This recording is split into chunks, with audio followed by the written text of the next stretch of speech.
అయితే చందు బ్రదర్ మన కొరకు ఏ స్లైడ్ షో సిద్ధపరిచారో అది మనకి నేను ప్రార్థన చేసిన తర్వాత చూపించడం స్టార్ట్ చేస్తాను. తండ్రి, ఈ సమయం బట్టి ఎంతో వందనాలు తండ్రి, ఈ వేదిక బట్టి ఎంతో వందనాలు, ఎంతో దూరదర్శనంతో తండ్రి, ఎంతో తండ్రి భారంతో ఇద్దరు బిషప్లు కూడా, సింగం గారు అలాగే భాస్కర్ గారు, ఈ వేదికని స్థాపించటమే కాదు ఎంతో ప్రయాసంతో తండ్రి దాన్ని ముందుకు తీసుకొని వెళ్తున్నారు. దాన్ని బట్టి తండ్రి సార్వత్రిక సంఘం మేలు పొందుతుంది. అందరు కూడా ఈ జూమ్ మీటింగ్ లో పాల్గొనే వాళ్ళందరూ కూడా ఆశీర్వదించబడుతున్నారు. ఈ గొప్ప విజ్ఞాపన ప్రార్థన పరిచర్యలో పాల్గొంటున్నారు. నేను కూడా తండ్రి పరిచర్యలో పాల్గొంటూ అనేక సార్లు వాక్య పరిచర్య చేస్తూ నేను కూడా ఆశీర్వదించబడుతున్నాను. ఈ దినం తండ్రి మేము చేసిన ప్రతి విజ్ఞాపన ప్రార్థన మీ కృపాసింహాసనం చేరి ఉన్నది అని మేము నమ్ముచున్నాం. ఇప్పుడు తండ్రి మీ వాక్యం మేము ధ్యానిస్తుండగా మా ప్రతి మాట, ఆలోచన, క్రియ మీ మనసుకి సంతోషము, మీ పేరుకి మహిమ కలిగేటట్లు మీ కృప చూపించండి. ఈ విన్నపములు మేము యేసుక్రీస్తు పరిశుద్ధమైన నామమున వేడుకుంటున్నాం. ఆమేన్, ఆమేన్, ఆమేన్. అయితే నేను కొన్ని వారాలుగా మీతో ఒక టాపిక్ తీసుకొని బోధిస్తూ వస్తున్నానండి. ఆ టాపిక్ పేరు బిబ్లికల్ పారాడాక్సెస్.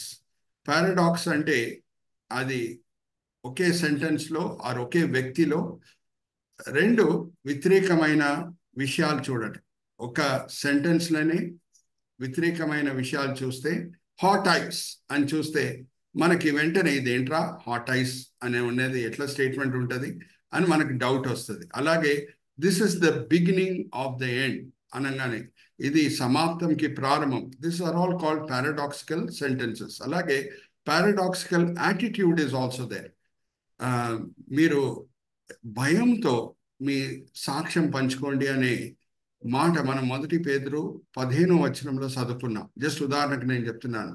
సాత్వికముతోను భయంతోను. అంతకీ ఈ మాటలు రాసిన వ్యక్తి అపోస్తలుడైన పేతురు. పెంతెకోస్తు దినం తర్వాత సాక్ష్యం పంచుకునే విషయంలో ధైర్యమే పేతురు అయి ఉన్నాడు, పేతురువే ధైర్యం అయి ఉన్నాడు. మరి ఎందుకు సాత్వికంతోను భయంతో అనే మాట వాడాడు అనేది కూడా మనము చూసాం. అలాగే నేను కొన్ని సబెడింగ్స్ వాడుతూ వచ్చానండి కొన్ని వారాలుగా. అన్ని కూడా సీతో కూడిన సబెడింగ్స్ మన చందు బ్రదర్ మనకి డిస్ప్లే చేస్తారు చూడండి. మొదటి సి ఏమనగా క్యారెక్టర్. మనము పావురం వలె నిష్కపటంగా, సర్పం వలె వివేకంగా ఉండాలి. అదంతా కూడా నేను వివరంగా మీతో పంచుకున్నాను. ఈ పారాడాక్స్ వెనకాల ఉన్న అర్థం ఏంటో ఎవరన్నా మొదటిసారి జాయిన్ అవుతున్నారంటే పాత రికార్డింగ్స్ మీరు చూడొచ్చు. ఎందుకంటే నేను అవన్నీ కూడా మరి వివరిస్తే టైం అవుతుందండి. సెకండ్ సబ్ హెడ్డింగ్కి మనం వచ్చాం. అదేంటంటే కాషన్. అదే నేను మీతో ఇంట్రొడక్షన్లో కూడా పంచుకున్నాను. సాత్వికముతోను భయముతోను ఎలాగ మనము సాక్ష్యం పంచుకోవాలి అన్యుల మధ్యన అనేది. మూడవది చారిటీ. చారిటీ అంటే ఎలాగ మనము ధారాళమైన మనసు కలిగి వేరోళ్ళకి ఎప్పుడు సహాయం చేస్తామో దేవుడు అద్భుత రీతిగా మన బ్యాంక్ అకౌంట్లో డబ్బులు వచ్చేటట్లు చేస్తాడు. వాడక భాషలో చెప్పాలి అని అంటే ఎవరు ఇస్తున్నారో వాళ్ళు ఇంకా ఎక్కువగా దేవుని దగ్గర నుంచి పొందుతారు. ఎవరు దాచిపెట్టుకుంటారో ఏది ఉందో అది కూడా పోగొట్టుకుంటారు. అదే సామెతల గ్రంథం 11వ అధ్యాయం 24-25లో మనము చదువుకోవచ్చు. లోకం ఏమనుకుంటుందంటే ఏం దాచిపెట్టుకుంటే, ఎంత ఎక్కువగా దాచిపెట్టుకుంటే అంత డబ్బులు మన దగ్గర ఎక్కువగా ఉంటాయి అని లోకం అనుకుంటుంది. కానీ దేవుడు చెప్పేది ఏంటంటే దేవుడిచ్చే డబ్బులని మనము ఒక ఛానల్ అయి ఉండి మనం వేరేళ్ళకి ఇస్తూ వెళ్తుండగా ఇంకా ఎక్కువగా దేవుడు ఇస్తూనే ఉంటాడు. దాని తర్వాత క్రాస్ కూడా మనం చూసామండి. ఎలాగా ప్రభువారు శిల్వ మరణం పొంది మరణంకే చావు దెబ్బ ఎలా కొట్టేను అది మనం హీబ్రీయులకు రాసిన పత్రిక 2వ అధ్యాయం 14వ వచనంలో చదువుకున్నాం. దాని తర్వాత కోర్స్ అంటే పౌలు భక్తుడు చెప్పిన మాటలు ఫిలిప్పీయులకు రాసిన పత్రిక 3వ అధ్యాయం 12వ వచనం నుంచి 14వ వచనంలో ఏముందంటే, నేను పరిపూర్ణుని ఇంకా కాలేదు, కానీ దేని కొరకు ప్రభువారు నన్ను రక్షించుకున్నారు, గురివైపు చూచుచు వెనకాల ఉన్నది మరిచి నేను ముందుకు పరిగెత్తుతున్నాను అని అన్నాడు. అయితే ఎలాగా సాత్వికంలో ఆయన ఎదిగాడో అది నేను మీతో పంచుకున్నాను. ఆయన సమయం అయ్యే కొలది ఇంకా గొప్ప సేవ చేస్తూ వెళ్ళాడు. కానీ ఆయనని ఎలాగా వర్ణించుకున్నాడో మనం చూసాం. 55 ADలో 1 కొరింథీయులకు రాసిన పత్రిక 15వ అధ్యాయం 9వ వచనంలో అపోస్తుల్లో నేను అందరికంటే తక్కువ వాడని అని అంటున్నాడు. 5 సంవత్సరాల తర్వాత ఎఫెసీయులకు రాసిన పత్రికలో 3వ అధ్యాయం 8వ వచనం మనం చదివితే పరిశుద్ధులు అంటే మామూలు క్రైస్తవుల మధ్యన నేను అల్పుడినై ఉన్నాను, అందరికంటే అల్పుడినై ఉన్నాను అని అంటున్నాడు. మరి 64 AD 4 సంవత్సరాల తర్వాత ఇంకా మరణంకి దగ్గరై ఉన్నాడు. పాపుల్లో నేను ప్రధానమైన పాపిని అని అంటున్నాడు. చూడండి, ఈ కాలంలో అందరూ కూడా సమయం అయ్యే కొలది మేము ఇంకా ఎక్కువ ఘనత పొందాలి పరిచర్యలో అని అనుకునే సమయంలో పౌలు భక్తుడి మాటలు మనకు ఒక గంభీరమైన పాఠం నేర్పిస్తుంది. మనం ఎక్కువ సమయం దేవునితో గడిపితే, ఎక్కువ సమయం దేవునితో నడుచుకుంటే సాత్వికంలో మనం ఎదగాలి. కానీ మనము కాలర్లు ఎగిరేసుకుండే అలవాటు మానేయాలి, వీసాలు తిప్పుకుండే అలవాటు మానేయాలి. సాత్వికంలో ఎదగటమే అదే రియల్ ప్రోగ్రెస్, అదే నిజమైన ఎదుగుదల అనేది నేను పోయిన వారం మీతో పంచుకున్నాను. ఈ దినము నేను ఇంకొక సి తీసుకుంటున్నానండి, కన్సిస్టెన్సీ. అంటే మన దేవుడు, మనం సామాన్యంగా చూస్తే బైబిల్లో మాట నిలబెట్టుకుండే దేవుడు, మాట నిలబెట్టుకుండే దేవుడు, కన్సిస్టెన్సీ. అరే ఈయన చాలా కన్సిస్టెంట్గా ఉంటాడు మాట నిలబెట్టుకునే విషయంలో అని మనకు తెలిసిన క్రైస్తవుల పట్ల మనం సాక్ష్యము వింటాము, మనం కూడా పలుకుతాం. అనుకుందాం, మన క్రిస్ బ్రదర్ భయపడకండి, నేను క్రిస్ బ్రదర్ని చాలా ప్రేమిస్తాను, చాలా అభినందిస్తాను. క్రిస్ బ్రదర్ ఎప్పుడు మాట నిలబెట్టుకుని ఉంటారు. అయితే ఒక దినం రాత్రి వేళ ఫోన్ చేసి, పాస్టర్ గారు నేను రేపు 10 lakh rupees మీ బ్యాంక్ అకౌంట్కి ట్రాన్స్ఫర్ చేయబోతున్నాను పాస్టర్ గారు అంటే, నేను క్రిస్ బ్రదర్ని నమ్ముతాను. ఎందుకంటే ఆయన ట్రాక్ రికార్డ్ అలాగుంది, ఎప్పుడు మాట నిలబెట్టుకునే వ్యక్తి ఇప్పుడు కూడా మాట నిలబెట్టుకుంటాడని నేను నమ్ముతాను. సో మనం ప్రభు కూడా మాట నిలబెట్టుకునే దేవుడు. మరి ఇక్కడ పారాడాక్స్ ఎక్కడొచ్చింది, అది ఈరోజు మనం చూద్దాం. సో నెక్స్ట్ స్లైడ్కి మనం వెళ్దాం చందు బ్రదర్. యేసుక్రీస్తు ప్రభు వారికి ఇవ్వబడిన అనేక పేర్లు ఏంటంటే ఆయన వాక్యమై ఉన్నాడు. ఇంగ్లీష్లో చాలా చక్కగా ఉంటుంది. యోహాను సువార్త 1వ అధ్యాయం 1వ వచనంలో the word was in the beginning అనే మాటతో స్టార్ట్ అవుతుంది. ఆది యందు వాక్యము ఉండేను. సో ఈ వాక్యంలో ఉన్న శ్రేష్టత ఏంటంటే, ఇంగ్లీష్లో మీకు చాలా రుచికరంగా ఉంటుంది. కింద క్యాప్షన్ చూడండి, the word always keeps his word, so you can take the word at his word. Hallelujah, praise the Lord. ఎప్పుడు మాట నిలబెట్టుకునే దేవుడై ఉన్నాడు మన యేసుక్రీస్తు ప్రభువారు. సో ఆయన మాటలని మనం గుడ్డిగా నమ్మొచ్చు, మాట నిలబెట్టుకుంటాడు అని. కొన్ని వాక్య భాగములు నేను చదివిస్తాను, ఎలాగా ప్రభువారు మాట నిలబెట్టుకున్నాడు. క్రిస్ బ్రదర్ సాయం నేను తీసుకుంటాను. యెహోషువ గ్రంథం 21వ అధ్యాయం 44వ వచనం చదవండి బ్రదర్. యెహోషువ గ్రంథం 24వ అధ్యాయం 44వ వచనం. 24 గురుజీ, 21వ అధ్యాయం 44వ వచనం. జాషువా 21 verse 44. జాషువా 21 verse 44. యెహోవా వారి పితరులతో ప్రమాణము చేసిన వాటన్నిటి ప్రకారము అన్ని దిక్కుల యందు వారికి విశ్రాంతి కలగజేసెను. యెహోవా వారి శత్రువులందరినీ వారి చేతికి అప్పగించి ఉండిన కనుక వారిలో ఒకడును ఇజ్రాయేలీయుల ఎదుట నిలవలేకపోయెను. యెహోవా ఇజ్రాయేలీయులకు సెలవిచ్చిన మాటలన్నిటిలో ఏదియూ తప్పి ఉండలేదు, అంతయు నెరవేరును. హల్లెలూయా, ప్రైజ్ ద లార్డ్. మీరు ఎక్కడ ఉన్నారు? హల్లెలూయా, ప్రైజ్ ద లార్డ్ చెప్పండి. ఎందుకంటే మన ప్రభు మాట నిలబెట్టుకుంటే దేవుడు. అలాగే యేసుక్రీస్తు ప్రభు వారు కూడా ఏమంటున్నారు, 24వ అధ్యాయం మత్తయి సువార్త 35వ వచనం. అది కూడా నేను క్రిస్ బ్రదర్తో చదివిస్తాను. 24వ అధ్యాయం 35వ వచనం. మరి ఆకాశమును భూమియు గతించును గాని నా మాటలు ఏమాత్రము గతించవు. హల్లెలూయా, ప్రైజ్ ద లార్డ్. మన ప్రభు మాట నిలబెట్టుకునే దేవుడు. అయితే ఒక మాట చెప్పి నేను నెక్స్ట్ స్లైడ్కి వెళ్తాను. అదేంటంటే, దేవుడు మనకు అప్పచెప్పిన అన్నిటికంటే ప్రాముఖ్యమైన పరిచర్య ఏంటంటే ఆయనని ఆరాధించే పరిచర్య. వేరే పరిచర్యలు కూడా ఉన్నాయి ఈ లోకంలో. సువార్త బోధించే పరిచర్య, స్వస్థపరిచే పరిచర్య, ప్రవచించే పరిచర్య, ఇవన్నీ కూడా ముఖ్యమైన పరిచర్యలే. కానీ అన్నిటికంటే శ్రేష్టమైన పరిచర్య ఆయనను ఆరాధించే పరిచర్య అని మనం దేన్ని బట్టి చెప్పగలుగుతున్నామంటే, వేరే అన్ని పరిచర్యలు ఈ లోకంకి నిమిత్తమైన పరిచర్యలు. ఏమన్నా ఒక పరిచర్య ఈ లోకంలో ప్రారంభమై పరలోకంలో కూడా కొనసాగుతుందంటే అది ఆయనను ఆరాధించే పరిచర్య. జస్ట్ ఒక ప్రశ్న అడిగి ముందుకు వెళ్తాను. పరలోకంకి వెళ్ళిన తర్వాత అక్కడ ఏమైనా స్వస్థపరిచే పరిచర్య ఉంటుందండి? ఎవరైనా రోగిలు కనిపిస్తారా మనకి? నో. అలాగే అక్కడ ఏమైనా సువార్త బోధించే పరిచర్య ఉంటుందా? అక్కడ ఎవరైనా పాపులు ఉంటారమ్మా పరలోకంలో? అందరు పరిశుద్ధులేనా? పరిశుద్ధులే. చెప్పాలి. అందరు కూడా అప్పుడు నీతిమంతులుగా దేవుని చేత ఎంచబడిన వాళ్ళే. అక్కడ మరి సువార్త బోధించే పని ఉండదు. కానీ ఒక్క పరిచయం ఏది ఈ లోకంలో ప్రారంభమైందో పరలోకంలో కూడా కొనసాగుతుందంటే అది ఆయనను ఆరాధించే పరిచర్య. ఆయనను ఆరాధించే విషయంలో దేవుడు మన జీవితంలో కుమ్మరించిన దీవెనలు బట్టి ఆయనను ఆరాధించడం మంచిదే. కానీ అన్నిటికంటే శ్రేష్టమైన ఆరాధన ఏమై ఉన్నదంటే మన దేవుడు ఏమై ఉన్నాడో దాన్ని బట్టి ఆయనను ఆరాధించడం మనము నేర్చుకోవాలి. ఆయనలో ఉన్న మంచి గుణముల బట్టి ఆయనను ఆరాధించడం మనము నేర్చుకోవాలి. ఆయనలో ఉన్న శ్రేష్టమైన స్వభావం బట్టి ఆయనను ఆరాధించడం మనము నేర్చుకోవాలి. ఆయనంత పరిశుద్ధుడు ఎవడు లేడు, ఆయనంత సర్వజ్ఞాని ఎవరు లేడు, ఆయనంత దీర్ఘశాంతుడు ఎవడు లేడు, ఆయనంత సాత్వికుడు ఎవడు లేడు. ఎవరిని ఆయన కనికరించాలని కోరుకుంటాడో వాళ్ళని ఆయన కనికరిస్తాడు. వాళ్ళు దానికి యోగ్యులో కాదో అది వేరే సంగతి. Hallelujah, praise the Lord. So Don Moen అనే గ్రేట్ వర్షిప్ లీడరు ఆయన ప్రతి కాన్సర్ట్ ఈ పాటతోనే స్టార్ట్ చేస్తాడు. ఆ పాట ఏంటంటే God is good all the time God is good. అన్ని పరిస్థితుల్లో దేవుడు మంచివాడు, నా దేవుడు మంచివాడు అన్ని పరిస్థితుల్లో.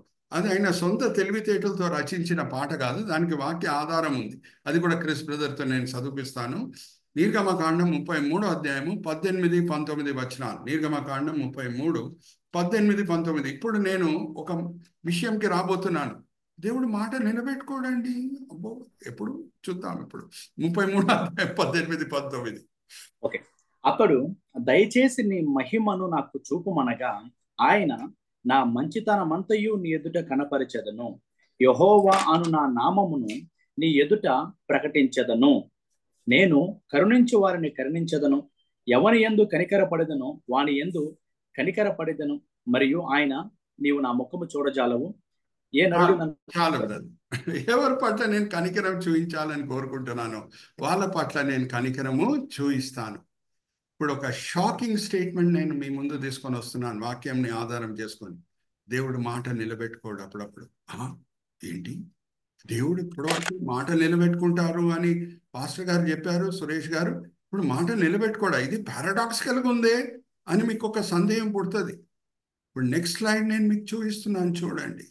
హల్లెలూయా, ప్రైజ్ ది లార్డ్. ఒక రాజు ఆయన పరిస్థితిని మీకు ఆ పిక్చర్ చూపిస్తుంది.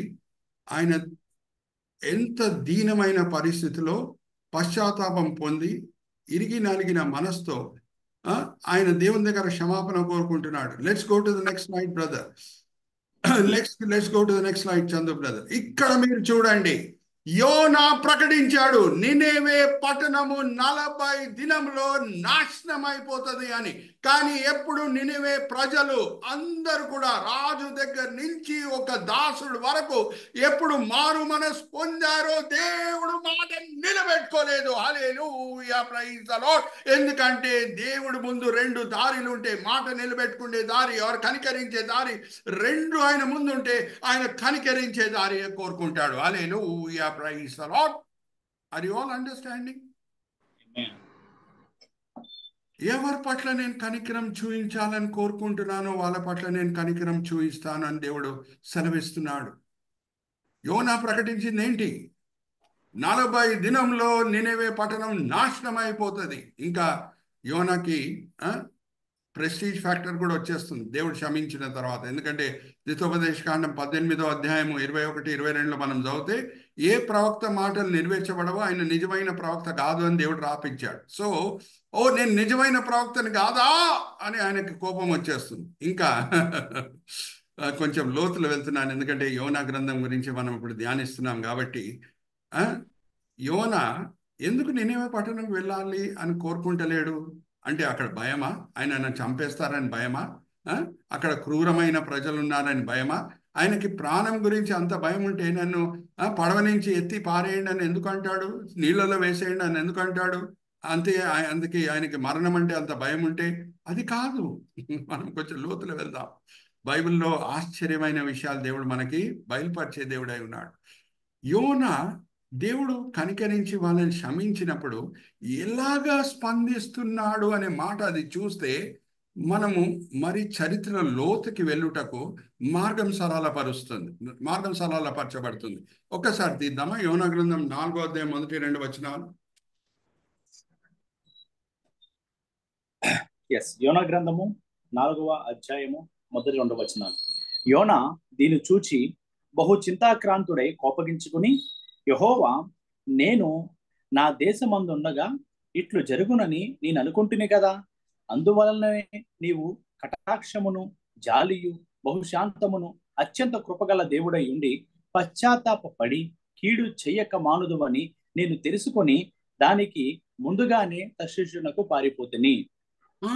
కనికరిస్తాడు అని భయపడి ఆయన పారిపోతున్నాడు, కానీ నినివే ప్రజలు ఆయన చంపుతాడని పారిపోవట్లేదు అక్కడ. హల్లెలూయా, ప్రైజ్ ది లార్డ్. మనం యథార్థంగా ఒప్పుకుందామండి. ఒక విషయం నేను మీతో పంచుకోవాలి. ఏమనంటే, నినేవే ప్రజలకి ఇజ్రాయెల్ ప్రజలకి ఎప్పుడు సమాధానం అనేది ఉండేది కాదు. ఇజ్రాయెల్ ప్రజలకి ఎప్పుడు భయం ఉండేది. వీళ్ళు నినేవే రాజు ఎప్పుడన్నా పెద్ద సైన్యంని తీసుకొని వచ్చి యుద్ధం చేయబోతున్నాడని. అలాగే జరిగింది కూడా. 2వ రాజు గ్రంథం 17వ అధ్యాయంలో మనం చూస్తే అషూర్ రాజు, అషూరు ప్రధాన పట్టణమే నినేవే. ఎలాగా అమెరికాకి ప్రధాన పట్టణం వాషింగ్టను, భారతదేశంకి ప్రధాన పట్టణం న్యూఢిల్లీయో, ఎలాగ చైనా దేశంకి ప్రధాన పట్టణం బీజింగో, అలాగే అసీరియాకి అషూర్ రాజ్యంకి ప్రధాన పట్టణం నినివే. 2వ రాజు గ్రంథం 17వ అధ్యాయం మనం చూస్తే అక్కడ విగ్రహారాధన చేసే 10 గోత్రాలతో కూడిన ఇజ్రాయెల్ రాజ్యంని అషూర్ రాజువే వచ్చి చెరకు తీసుకొని వెళ్ళిపోతున్నాడు. అయితే యోనాకి ఎప్పుడన్నా మనసులో భయం అనేది ఉంటుంది. ఈ ఈ అషూర్లు ఈ అషూర్లు ఈ అషూర్లు అనే భయము, ద్వేషం అనేది ఉంటుంది. ఇప్పుడు నేను ఒక ప్రశ్న అడుగుతాను, యథార్థంగా మనం అందరం కూడా ఒప్పుకుందాం. పాకిస్తాన్ దేశంకి ఏమైనా కీడు జరిగితే ఎక్కడన్నా ఒక చోటలో మనకు సంతోషం కలగదు? భారతీయులంగా పాకిస్తాన్ దేశంకి ఏమైనా కీడు జరిగితే ఎక్కడో ఒక చోటలు, మనం అందరం క్రైస్తవులమే, కానీ ఎక్కడో ఒక చోటలు కొంచెం సంతోషం కలుగుతుంది. ఎందుకంటే మనం పరమ శత్రులమై ఉన్నాం కాబట్టి, కొన్ని యుద్ధాలు కూడా జరిగినాయి కాబట్టి. సో ఎందుకు యోనాకి భయం అనేది ఉంది? దేవుడు వీళ్ళని క్షమిస్తారనే భయం ఎందుకు ఉంది?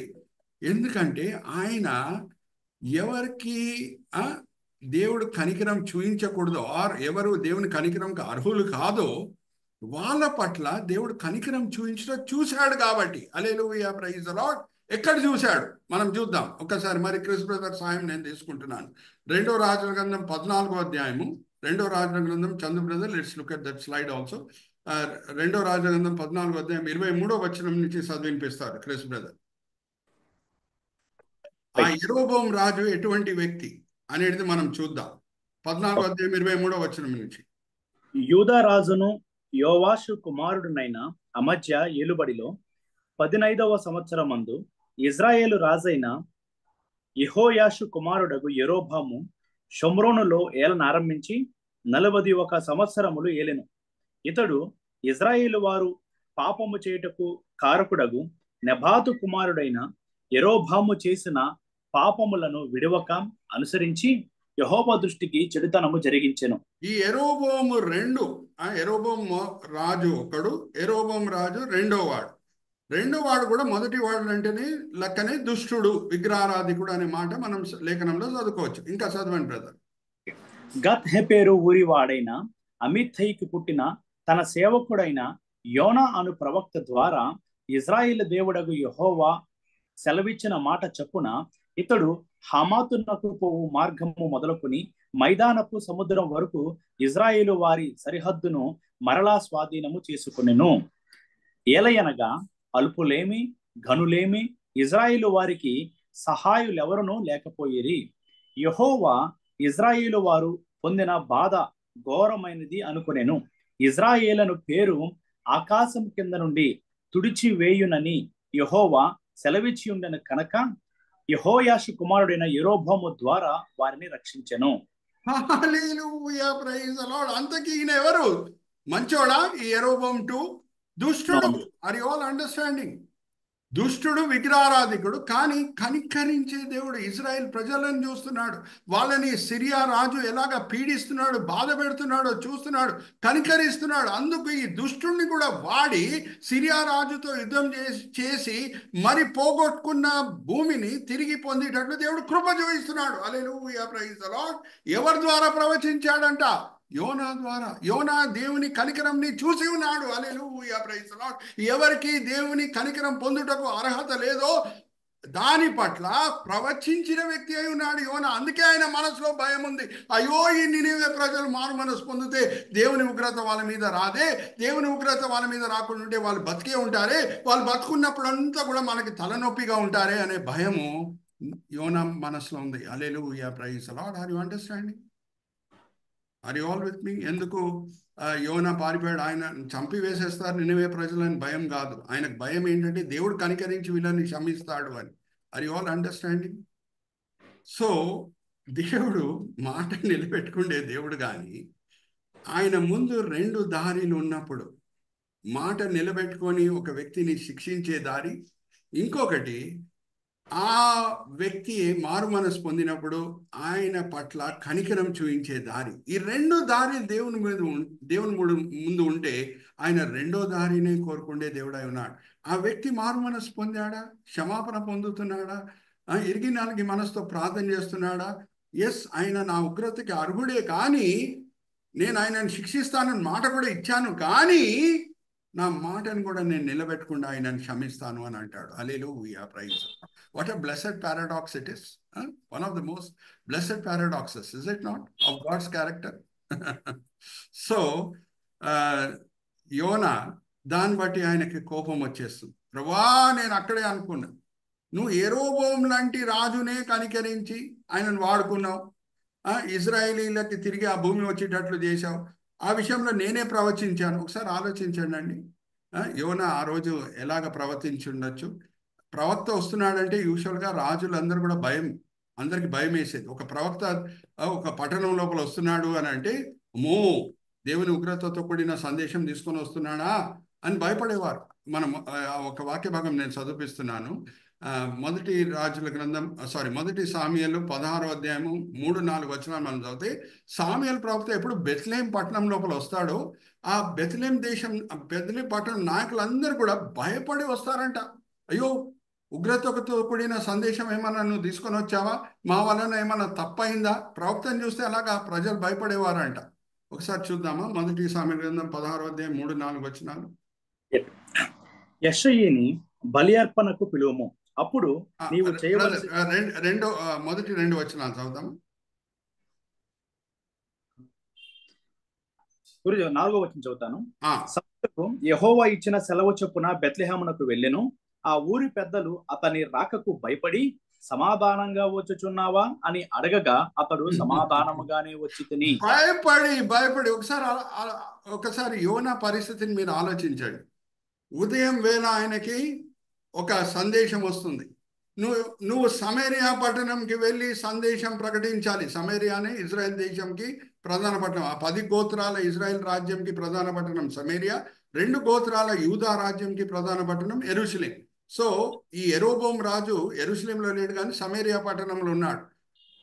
ఆయనకి సందేశం వస్తుంది యోనాకి, నువ్వు వెళ్ళి ఇప్పుడు ఒక సందేశం ప్రకటించాలి అని దేవుడు అంటున్నారు. సిద్ధపడుతున్నాడు యోనా. అక్కడ వెళ్ళంగానే అందరు భయపడతారని తెలుసు.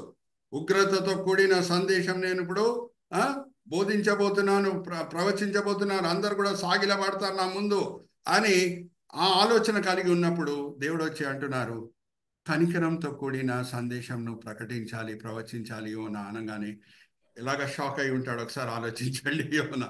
సో ఇదంతా కూడా ఆయనకు తెలుసు కాబట్టి, అయ్యో, ఈ నినివే ప్రజలు కూడా మారు మనసు పొందితే ఈ శత్రువులు ఇంకా సజీవులై ఉంటారు, దేవుడు కనికరిస్తారు అని భయపడి పారిపోతున్నాడు అక్కడి నుంచి. ఆయనను చంపి వేసేస్తారు నినివే ప్రజలని, దాన్ని బట్టి భయం కాదు, కానీ దేవుడు కనికరిస్తారనే భయం. Are you all understanding? ఇంకా లోతైన ఒక మాట చెప్పి నేను నెక్స్ట్ స్లైడ్కి వెళ్తాను. నెక్స్ట్ స్లైడ్ మనం వెళ్దాం చందు బ్రదర్. యోనా గ్రంథంలో ఉన్న అన్నిటికంటే గొప్ప అద్భుతం ఏంటి అని చాలాసార్లు అనుకుంటే, చాలామంది ఏమంటారంటే, తిమింగలం మింగిందండి, తిమింగలం దేవుని మాటలు వినిందండి, ఎక్కడెళ్ళి కక్కి వేయాలని యోనాను దేవుడు ఆజ్ఞాపించాడు, ఆ తిమింగలం వెళ్ళి అక్కడ ఆయనను కక్కి వేసేసిందండి. Yes, hallelujah, praise the Lord. అది గొప్ప అద్భుతమే, తిమింగలం దేవుని మాటలు వినటం. కానీ తిమింగలాలు మనిషి మాటలు కూడా వింటున్నాయి కదండి. ఇక్కడ చూడండి, వేల్ సర్కస్ ఏం చేయమంటుంది ప్రజలు, అక్కడ రింగ్ మాస్టర్స్ ఏం చేయమంటున్నారో తిమింగలాలు అవి చేస్తున్నాయి. Are you not seeing the pictures? Whale circus ఇక్కడ చూడండి, ఇక్కడ డైవ్ కొట్టండి అంటే డైవ్ కొడతాయి, ఇక్కడ దుంకండి అంటే వేల్స్ దుంకుతాయి, తిమింగలాలు దుంకుతాయి. అన్నిటికంటే గొప్ప అద్భుతం ఏంటంటే యోనా గ్రంథంలో ఒక తిమింగలము దేవుని మాట వినటం కాదండి. యోనా వెళ్ళి ఒక చెట్టు కింద కొంచెం సేపు కూర్చుంటున్నాడు. ఆ చెట్టు ఆయనకు నీడిస్తుంది. దేవుడు ఆయనకు ఒక పాఠం నేర్పించుటకు ఒక పురుగుని పంపిస్తున్నాడు. ఆ పురుగు వచ్చి ఏం చేస్తున్నదంటే ఆ చెట్టుని తినివేసేస్తుంది. ఆయన కోపం వస్తుంది. చెట్టు చనిపోయింది అని కోపం వచ్చినప్పుడు దేవుడు ఒక సింపుల్ ప్రశ్న అడుగుతున్నాడు, యోనా, ఒక చెట్టు చనిపోతేనే నీకు ఇంత బాధ కలుగుతుంది? నినేవే పట్టణంలో వేల కొలది ప్రజలు ఉన్నారు, వాళ్ళు నశించిపోతే నాకు దుఃఖం కలగదా అని అడుగుతున్నాడు. ఇప్పుడు నెక్స్ట్ స్లైడ్కి మనం వెళ్దాము.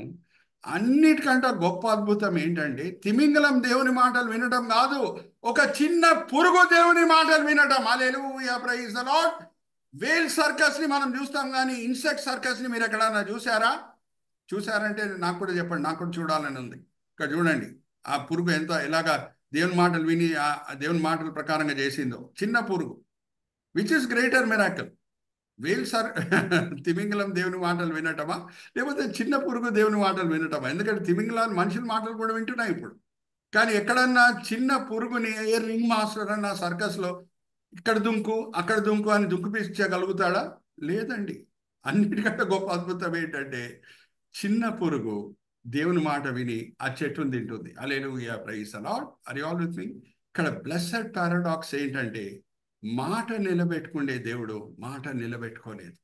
ఇంకొక సందర్భం బైబిల్లో ఉంది, మాట నిలబెట్టుకునే దేవుడు చెప్పి మాట నిలబెట్టుకోలేదు.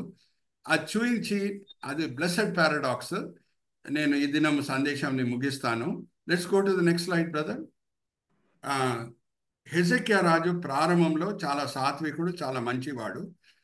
కానీ దేవుడు దీవెనలు పొందినప్పుడు, ఆయన దగ్గర బంగారము వెండి కూడా ఎక్కువగా అయిపోయినప్పుడు, ఆయన సైన్యం సంఖ్య పెరిగినప్పుడు ఆయన మనసులో గర్వం వచ్చేస్తుంది. నా దగ్గర ఉన్న వెండి బంగారం చాలా గొప్పది, నా దగ్గర ఉన్న సైన్యం చాలా గొప్పది, నాతో ఎవరు యుద్ధం చేయలేరు అని అటువంటి గర్వం వచ్చినప్పుడు మీకా ప్రవక్త చేత దేవుడు ప్రవచిస్తున్నాడు. యెరూషలేం పట్టణం దున్నబడుతుంది అని ప్రవచిస్తున్నాడు. అప్పుడు హెజెకియా రాజు ఎలాగా స్పందించాడు? ఆ స్పందనను చూసి దేవుడు ఎలాగా ఆయన స్పందించాడు మనం చూద్దాం. ఓకే, ఒక్కసారి క్రిస్ బ్రదర్ సాయం నేను తీసుకుంటున్నాను. ఇర్మియా గ్రంథం 26వ అధ్యాయం 18, 19 వచనాలు చదవండి బ్రదర్. 26, 18, 19.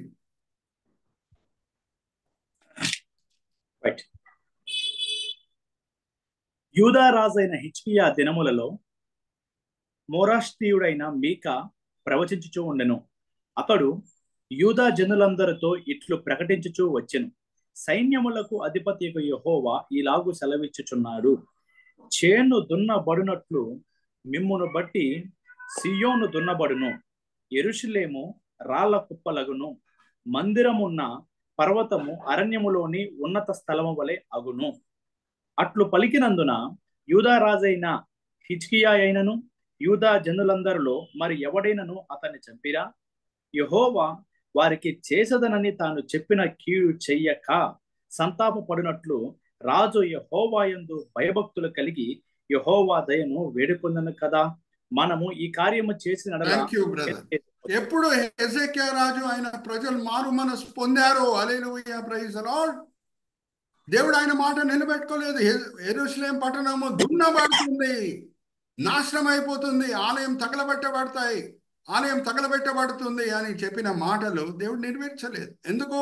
హెజెకియా రాజు ఆయన ప్రజలు వాళ్ళ తప్పేంటో వాళ్ళ పాపం ఏంటో గ్రహించి మారు మనసు పొందారు కాబట్టి. Are you all understanding? So మరీ చెప్తున్నాను, బ్లెస్సెడ్ బిబ్లికల్ పారాడాక్స్ ఏంటంటే దేవుడి ముందు రెండు దారిలు ఉన్నప్పుడు, ఒకటి ఉగ్రతతో కూడిన దారి, ప్రవచించిన ప్రకారంగా మాట నిలబెట్టుకునే దారి. రెండవది కనికరం చూపించే దారి. ఏ వ్యక్తి పట్ల దేవుడు ఆయన కోపం, ఆయన ఉగ్రత చూపించాలని కోరుకుంటున్నాడు, ఆ వ్యక్తి మారు మనసు పొందినప్పుడు దేవుడు కనికరం చూపించే దారి ఎన్నుకుంటాడు. హల్లెలూయా, ప్రైజ్ ది లార్డ్. హెజెకియా రాజు చాలా గర్వం ఆయనకు వచ్చేసింది, ఆయన దగ్గర ఉన్న వెండి బంగారం బట్టి, ఆయన దగ్గర ఉన్న సైన్యం బట్టి. ఎప్పుడు మీకా ప్రవక్త ప్రవచించాడో వెంటనే ఆయన తగ్గించుకున్నాడు. దేవుడు ఆయన మాట నిలబెట్టుకోలేదు. మాట నిలబెట్టుకునే దేవుడు మాట నిలబెట్టుకోలేదు. That is the blessed biblical paradox, because he wants to show grace and mercy. Hallelujah, praise the Lord. Here I'm closing. నేను మరీ చెప్తున్నాను, అన్నిటికంటే గొప్ప పరిచర్య దేవుడు మనకి ఏమి ఇచ్చాడంటే ఆయనని ఆరాధించే పరిచర్య. ఆరాధించే విషయంలో ఆయనలో ఉన్న మంచి గుణముల బట్టి ఆయనను ఆరాధించమని నేర్చుకోవాలి. ఆయన కనికరము, ప్రేమ చూయించే దేవుడు. మన పాపములని క్షమించి అప్పుడప్పుడు ఆయన మాట కూడా నిలబెట్టుకోకుండా ఉండే దేవుడు. హల్లెలూయా, ప్రైజ్ ద లార్డ్. నేను చిన్న ప్రార్థన చేసి బిషప్ విల్సన్ గారికి నేను ఫ్లోర్ అప్పచెప్తాను. తండ్రి, ఈ సమయం బట్టి ఎంతో వందనాలు. బైబిల్లో ఉన్న అనేక పాఠములు బట్టి ఎంతో వందనాలు, అనేక కథలు బట్టి ఎంతో వందనాలు. మీ గొప్ప తండ్రి, మీ గొప్ప ఆశీర్వాదం, మీ గొప్ప కనికరం, మీ గొప్ప ప్రేమని చూయించే ఈ కథలు తండ్రి మా మనసులో మీ పట్ల రుణంని, ప్రేమని నూతనపరుస్తున్నాయి. మీరు కనికరించే దేవుడు, కరుణామయుడు, ప్రేమ చూయించే దేవుడు తండ్రి. అప్పుడప్పుడు మీ మాట కూడా నిలబెట్టుకోకుండా మీరు కనికరం చూయించే దేవుడై ఉన్నారు. దాన్ని బట్టి ఎంతో వందనాలు. ఈ సమయంలో తండ్రి, ఏమన్నా మేము పాపం చేస్తుంటే, దేవుని వాక్యం మమ్మల్ని గద్దిస్తుంటే, ఆర్ ఏ ప్రవక్త అన్నా ఏ సేవకుడన్నా మమ్మల్ని గద్దిస్తుంటే, మా ముందున్న దారి ఏంటంటే మీ దగ్గర క్షమాపణ కోరుకుంటుంటాం. మేము క్షమించబడాలి, మీ కనికరంని మేము పొందాలి. ఈ విన్నపంలో మేము యేసుక్రీస్తు పరిశుద్ధమైన నామములో వేడుకుంటున్నాం. ఆమేన్, ఆమేన్, ఆమేన్.